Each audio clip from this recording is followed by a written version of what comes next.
Hi everyone, I'm Kate with RGG EDU, and today I'm going to show you how to load our Rainforest action in Photoshop.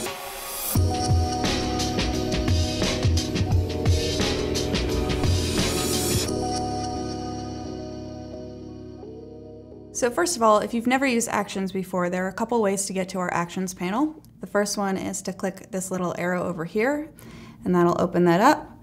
Or we can go to our Windows tab and down to Actions, and that will open that up there. So you'll see right now that the Actions tab is empty, and we're going to load our first Rainforest action in there. So to do that, we're going to click our tab here and go down to Load Actions. If you've just downloaded the action, you can check your downloads folder, or you can save them to your own folder. Just make sure you know where they are. So I'm going to go to my folder here and go down to Rainforest and click Open.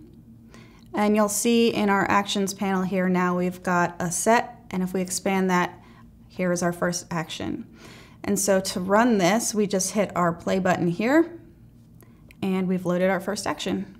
So let's delve in and take a little bit of a deeper look on what the Rainforest action is actually doing here.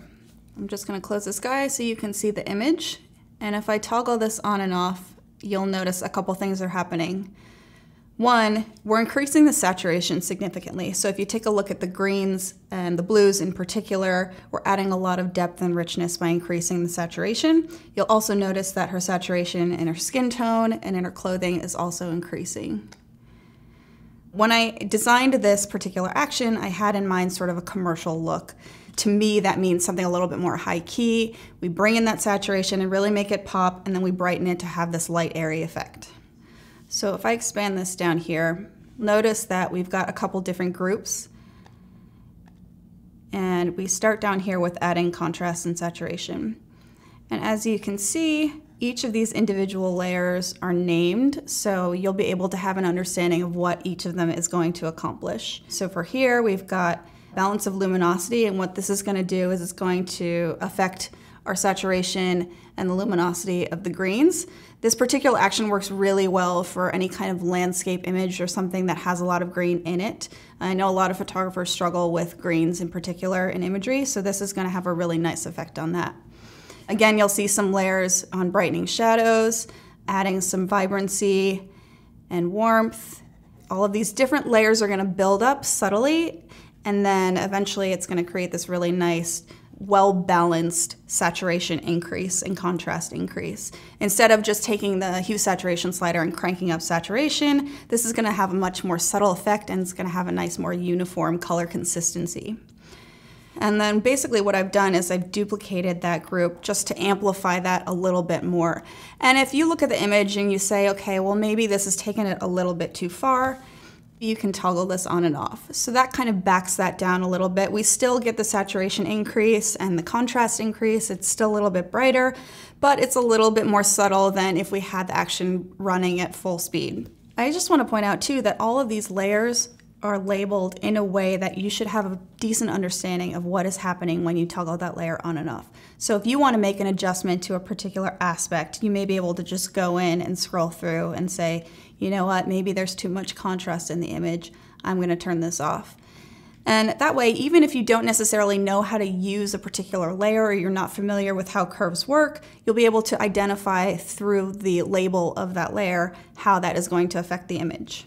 So you'll also notice a third group here, and this is the fixed screencast group. And this is really great for images like this one, for instance, where we have a lot of green in the background and we have a white or a neutral dress or maybe some skin tones that are directly adjacent to those green tones. And what happens is you get kind of a cast from the green. So I'm going to run this action real quick here. And you see what's happening is in this area, maybe under her arm or in the side of the dress here, we're getting some of that green cast that is kind of a relic of what happens with the action. And so if we expand this and select our fixed screencast layers here, I've masked this out for you so we can paint back in. And if you can take your brush on our white here, and then you can just start to gently paint back in and get rid of some of that green cast here. And so we'll want to go to the skirt area over here, under her arm. She's got a little bit of green. And I'm gonna do kind of a quick job for you here just so you can get the idea, but if you're shooting against a lot of green, a lot of times you're gonna have problems with cast. So I wanted to give you guys the option of being able to manipulate that. If we toggle the fixed green cast group on and off, we've now pretty much eliminated the green cast on the dress. This also works great for just a regular landscape shot. If we run this here, this really brightens up the image. A lot of people are really afraid of saturation, and this particular action solves a lot of that problem for you.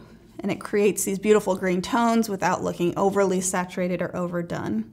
So this particular action may not be the best if you have a subject matter that's a little bit more serious or somber. The particular action is really great for like a landscape shot like this that you want to add a lot of life and dimension to. It's great for something more commercial like our cyclist. So if that's the sort of aesthetic that you're going for, this is a really powerful action.